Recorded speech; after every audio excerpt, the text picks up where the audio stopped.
আসসালামু আলাইকুম। সবার আগে বাছাই করা 10টি আন্তর্জাতিক খবর জানিয়ে দেব। প্রথমেই থাকছে শিরোনাম।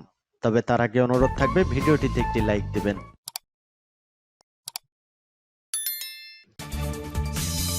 পুরোদমে ইসরায়েল ফিলিস্তিনে যুদ্ধ চলছে, জানিয়ে দিব হাতে থাকা গুরুত্বপূর্ণ আপডেট আন্তর্জাতিক সংবাদ। প্রথম এই সংবাদ শিরোনাম, লোহিত সাগরে ভারতগামী তেল ট্যাঙ্কারে ক্ষেপণাস্ত্র হামলা। এরপর জানিয়ে দিব ইউক্রেনের বিমান ঘাঁটিতে হামলা চালিয়েছে রাশিয়া। আরও জানিয়ে দিব হিজবুল্লাহর ঘোষণা, ইসরায়েলি আগ্রাসন মোকাবেলায় সশস্ত্র সংগ্রামের কোনো বিকল্প নেই। এদিকে বন্দী ইসরায়েলিদের মুক্তির দাবিতে প্রকম্পিত তেল আবিবের রাজপথ। এরপর জানিয়ে দিব রাফা সেনা অভিযান না চালানোর অর্থ ইসরায়েলে পরাজয় বলেছেন নেতানিয়াহু।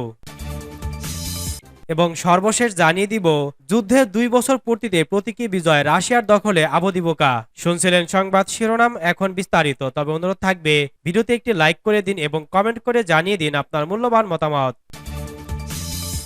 লোহিত সাগরে ভারতগামী তেল ট্যাঙ্কারে ক্ষেপণাস্ত্র হামলা। মার্কিন পররাষ্ট্র দফতর শুক্রবার জানিয়েছে লোহিত সাগরে ভারতের উদ্দেশ্যে অশোধিত তেল বহনকারী পানামার পতাকাবাহী ট্যাঙ্কারে ক্ষেপণাস্ত্র আঘাত করেছে।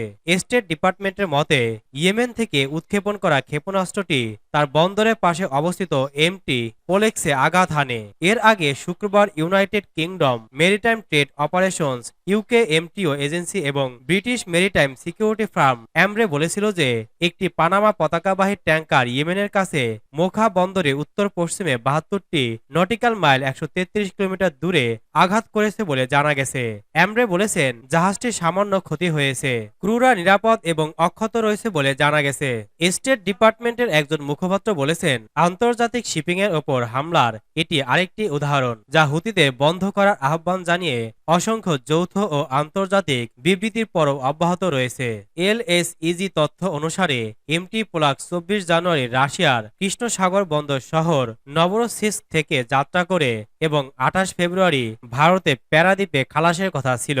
ইন্ডিয়ান অয়েল কোম্পানি পূর্ব ওড়িশা রাজ্যের প্যারাদ্বীপে প্রতিদিন 3 লাখ ব্যারেল তেল শোধনাগার রয়েছে। ইউক্রেনে বিমান ঘাঁটিতে হামলা চালিয়েছে রাশিয়া।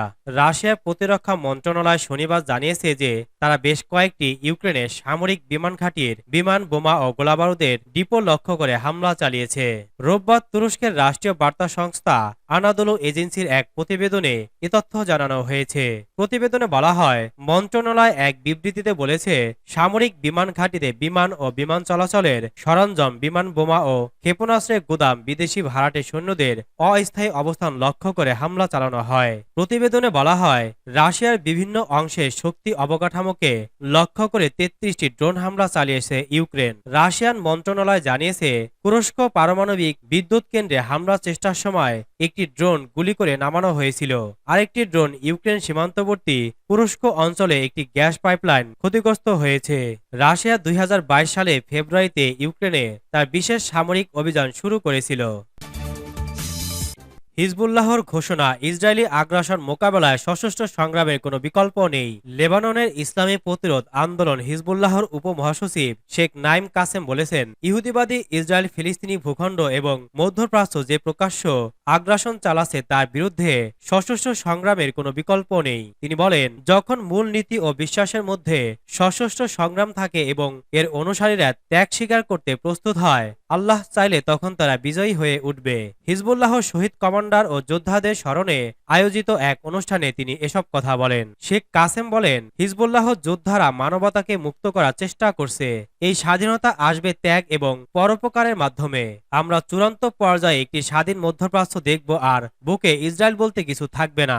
হিজবুল্লাহর উপমহাসচিব আরো বলেন গাজার প্রতিরোধ যোদ্ধারা গত 7 অক্টোবর যে অভিযান চালিয়েছে তার মধ্য দিয়ে ইহুদিবাদীরা ইসরায়েলের ভঙ্গুর এবং দুর্বল অবস্থা প্রকাশ হয়ে পড়েছে। তিনি বলেন স্বঘোষিত মহাশক্তিধর ইসরায়েল বেসামরিক লোকজন এবং নারী ও শিশুদেরকে হত্যা করছে, কিন্তু তারা প্রতিরোধ যোদ্ধাদের মোকাবেলা করতে পারছে না। এটি তাদের পরাজয়ের প্রমাণ বহন করে। বন্দী ইসরায়েলিদের মুক্তির দাবিতে প্রকম্পিত তেল আবিবের রাজপথ। হামাসের হাতে বন্দীদের অবিলম্বে মুক্তির দাবিতে আবারও ব্যাপক বিক্ষোভ হয়েছে ইসরায়েলে। শনিবার 17 ফেব্রুয়ারি রাজধানী তেল আবিবে জড়ো হয় হাজার হাজার মানুষ। এর আগেও নেতানিয়াহু সরকারের অপারগতাকে কেন্দ্র করে বিক্ষোভ করেছে হামাসের হাতে বন্দীদের স্বজনরা। জিম্মিদের মুক্তি না হওয়ায় রয়েছেন প্রধানমন্ত্রী বেনিয়ামিন নেতানিয়াহুর ব্যর্থতা, এমন দাবিও তাদের। ইসরায়েলের পতাকা, প্লাকার্ড এবং নিখোঁজ স্বজনদের ছবি হাতে বিক্ষোভে যোগ দেন তারা। বলা হচ্ছে হামাসের হাতে বন্দী 253 জিম্মি। নভেম্বরের স্বল্প স্থায়ী যুদ্ধবিরতিতে ছাড়া পেয়েছে বড়জোর 100 এর কিছু বেশি জিম্মি। এখনও নিখোঁজ আছে অনেকে। রাফায় সেনা অভিযান না চালানোর অর্থ ইসরায়েলে পরাজয় বলেছেন নেতানিয়াহু। ফিলিস্তিনের অবরুদ্ধ গাজার রাফায় সেনা অভিযান চালানোর বিষয়ে আরও দৃঢ় প্রত্যয় ব্যক্ত করেছেন ইসরায়েলের প্রধানমন্ত্রী বেনিয়ামিন নেতানিয়াহু। তিনি বলেন, রাফায় সেনা অভিযান না চালাতে সমালোচকদের অনেকে ইসরায়েলের প্রতি আহ্বান জানাচ্ছেন। তারা আসলে ইসরায়েলকে হামাসের বিরুদ্ধে যুদ্ধে পরাজয় মেনে নিতে বলছেন। টাইমস অফ ইসরায়েল জানিয়েছে, শনিবার 17 ফেব্রুয়ারি টেলিভিশনে দেওয়া এক বক্তব্যে একথা বলেন ইসরায়েলের প্রধানমন্ত্রী।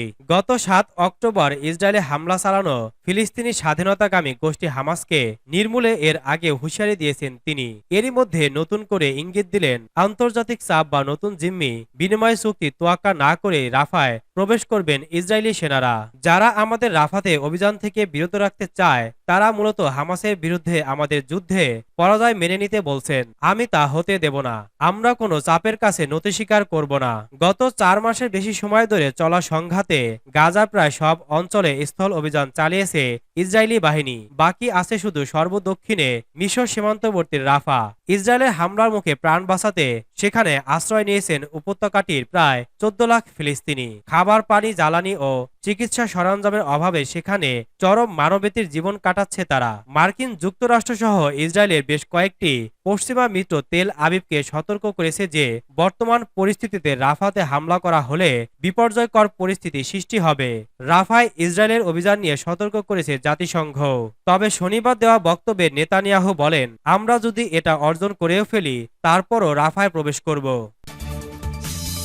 যুদ্ধের 2 বছর পূর্তিতে প্রতীকী বিজয়, রাশিয়ার দখলে আভদিভোকা। ইউক্রেনের সেনা কর্তৃপক্ষ শেষ পর্যন্ত পূর্ব অঞ্চলীয় বিধ্বস্ত শহর আভদিভোকা থেকে তাদের সেনা প্রত্যাহার করে নিয়েছে। এতে শহরটির রাশিয়ার বাহিনীর দখলে চলে যাওয়ার পথ প্রশস্ত হল।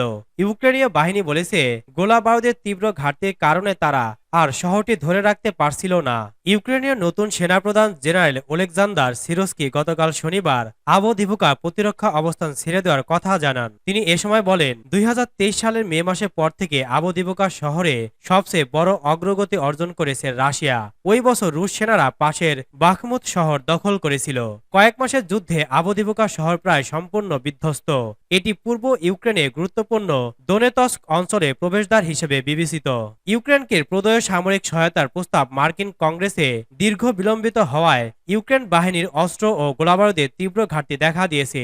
এর প্রভাব পড়েছে যুদ্ধক্ষেত্রে।